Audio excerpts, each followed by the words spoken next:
Passionnés de rugby, regards approfondis sur le sport, la pression et le chemin de la reconstruction. Abonnez-vous à la chaîne pour m'accompagner dans cette aventure. Dans le sport de haut niveau, surtout dans des disciplines aussi physiques que le rugby, les supporters ont souvent l'habitude de voir les athlètes comme de véritables machines à gagner. Ils se lancent dans les impacts, supportent la douleur, affrontent une pression immense et donnent parfois l'impression que la volonté humaine n'a aucune limite.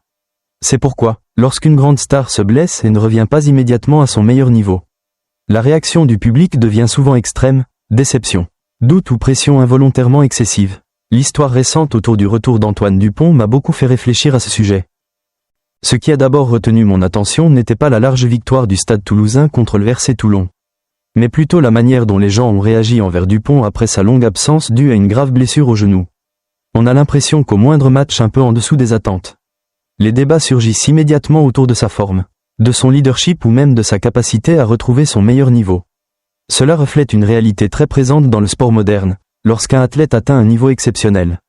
Le public finit par considérer son excellence comme quelque chose de normal. Et quand cette norme devient évidente, on oublie qu'il reste avant tout un être humain. Je pense que beaucoup de gens voient Dupont davantage comme un symbole de victoire que comme une personne en convalescence après une blessure. Un sportif peut être extrêmement talentueux et mentalement fort, mais son corps a tout de même besoin de temps pour guérir. Un genou ne récupère pas simplement grâce à la volonté. Les sensations de jeu, la confiance dans les contacts, les réflexes tactiques, le rythme de compétition, tout cela doit être reconstruit progressivement. Peut-être que parce que Dupont a été si brillant, beaucoup imaginent inconsciemment qu'il devrait immédiatement retrouver son plus haut niveau dès son retour sur le terrain. Mais le sport professionnel ne fonctionne pas ainsi. Ce que je trouve particulièrement admirable dans cette histoire, c'est la réaction de François Cros. Il ne s'est pas contenté de défendre son coéquipier. Il a aussi rappelé à tout le monde l'essence même du rugby. C'est un sport collectif. Sa phrase disant « Il faut arrêter de ne regarder que lui » mérite réflexion. Non seulement dans le sport mais aussi dans la vie. Notre société moderne a parfois tendance à idolâtrer les individus au point d'oublier le rôle du collectif.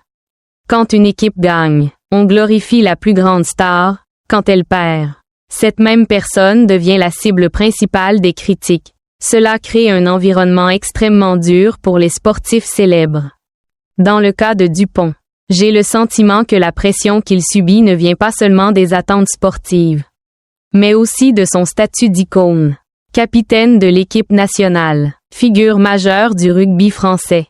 Il est observé à chaque match. Le moindre geste imparfait ou une prestation moyenne suffit à déclencher des débats. Pourtant, à force d'exiger la perfection constante d'un athlète, on finit parfois par oublier la dimension humaine du sport. À mes yeux, l'une des plus belles choses dans le sport n'est pas la victoire absolue, mais le chemin parcouru pour surmonter les difficultés. Un joueur qui revient après une grave blessure doit lutter contre énormément de choses à la fois. Il ne combat pas seulement ses adversaires sur le terrain, il doit aussi vaincre la peur d'une rechute. Retrouver le rythme de la compétition, supporter la pression médiatique et dépasser ses propres doutes. Ces combats n'apparaissent jamais au tableau d'affichage, mais ils représentent souvent la partie la plus dure du sport de haut niveau. J'ai également été marqué par le fait que François Cros rappelle que beaucoup de gens ont oublié que Dupont avait déjà traversé 2 blessures graves. C'est révélateur de notre époque. Avec les réseaux sociaux et la rapidité de l'information, le public oublie vite ce que les athlètes ont vécu. On juge souvent uniquement le match du moment.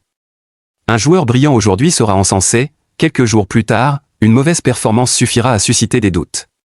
Ce cycle émotionnel est devenu si rapide que la patience et l'empathie semblent parfois disparaître. Je ne pense pas que les supporters aient de mauvaises intentions lorsqu'ils attendent énormément de Dupont.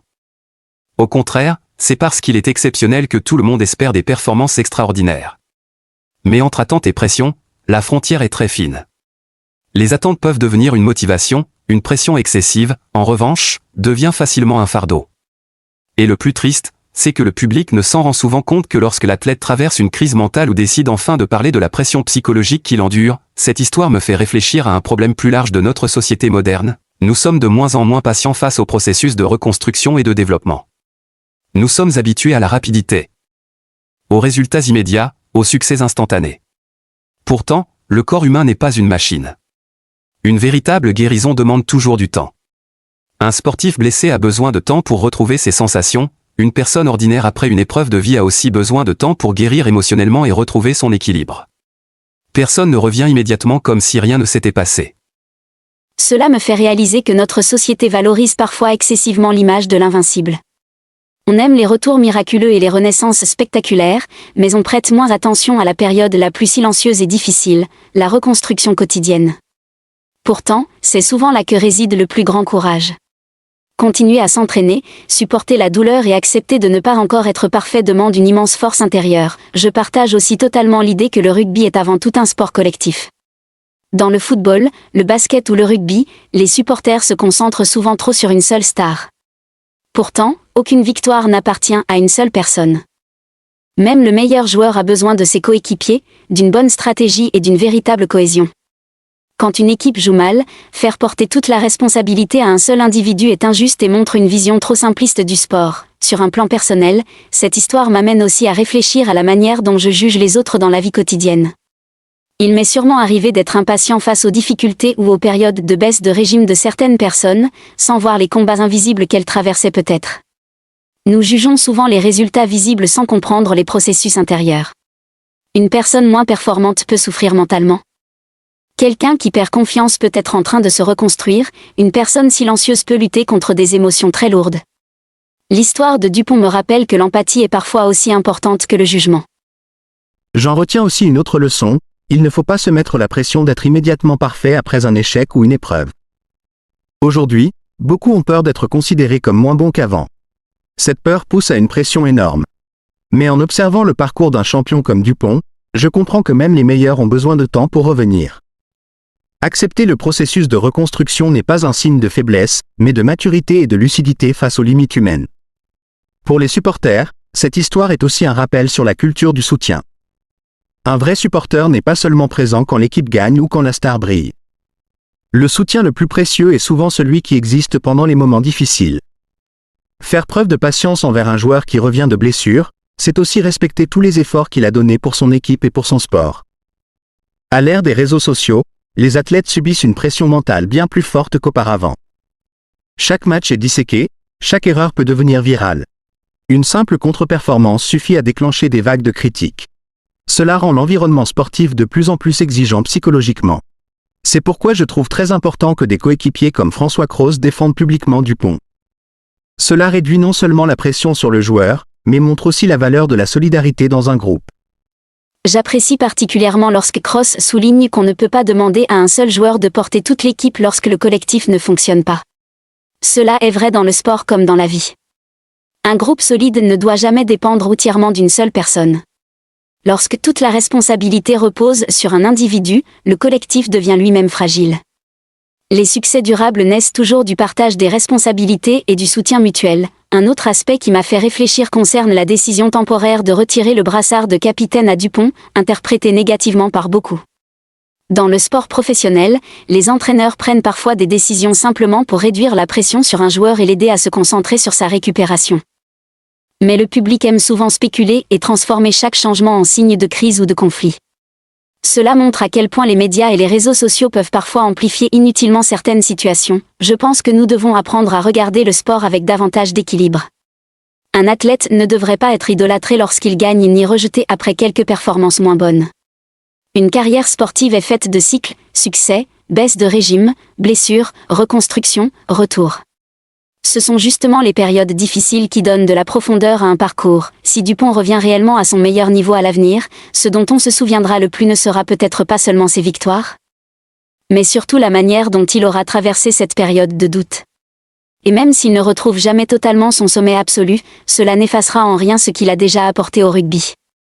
Le sport ne devrait pas être jugé uniquement par la perfection, mais aussi par le courage, l'état d'esprit et la capacité à se relever. Pour la société, cette histoire possède une véritable valeur éducative. Elle nous rappelle l'importance de la patience, du respect des processus de guérison et d'une attitude humaine envers ceux qui vivent sous pression. Dans une société qui juge de plus en plus vite, l'empathie devient essentielle, pas seulement envers les sportifs, mais envers tout le monde. Je pense également que les médias sportifs devraient contribuer à construire une vision plus saine pour le public. L'analyse technique est importante, mais si toutes les discussions tournent uniquement autour des critiques et des polémiques, on finit par oublier les valeurs positives du sport. Un sport durable ne repose pas seulement sur des stars exceptionnelles, mais aussi sur un environnement qui respecte les êtres humains derrière la célébrité. Plus largement, l'histoire de Dupont me fait penser à beaucoup de personnes dans la vie réelle. Certains ont connu le succès avant de devoir tout recommencer après une épreuve. D'autres ont été très forts avant d'avoir besoin de temps pour se reconstruire. Et beaucoup continuent de se battre silencieusement malgré les doutes des autres. Tout le monde ne peut pas revenir immédiatement, mais cela ne signifie pas qu'ils ont échoué. La plus grande leçon que j'en tire est sans doute d'apprendre à être patient avec soi-même et avec les autres. Nous ne pouvons pas exiger des êtres humains qu'ils soient toujours parfaits, toujours forts ou toujours au sommet. Ce qui compte vraiment, c'est la capacité d'avancer même lorsqu'on n'est pas dans les meilleures conditions. Une vraie reconstruction ne se fait pas en un instant, mais à travers un long chemin rempli d'épreuves. Cette histoire m'a aussi permis de mieux comprendre la valeur du soutien. Dans les moments difficiles, ce dont une personne a parfois le plus besoin n'est pas de critique ou de pression, mais de confiance. Voir ses coéquipiers soutenir publiquement Dupont a certainement une énorme importance psychologique. Cela montre que dans le sport de haut niveau, la solidarité ne se voit pas seulement sur le terrain, mais aussi dans la manière dont les joueurs se protègent mutuellement face aux pressions extérieures. Je crois que les vrais amoureux du sport comprennent que toute grande aventure comporte des périodes difficiles. Personne ne gagne éternellement. Personne n'est parfait en permanence. C'est justement cette imperfection qui rend le sport authentique et profondément humain. Si tout était facile, les notions d'effort et de dépassement de soi perdraient leur sens. Finalement, ce qui m'a le plus marqué dans toute cette histoire n'est ni le score de 51-27 ni les débats sur la forme de Dupont, mais le message profondément humain qui en ressort. Il faut laisser du temps aux autres pour guérir. Un athlète blessé a besoin de temps. Un être humain après une épreuve aussi.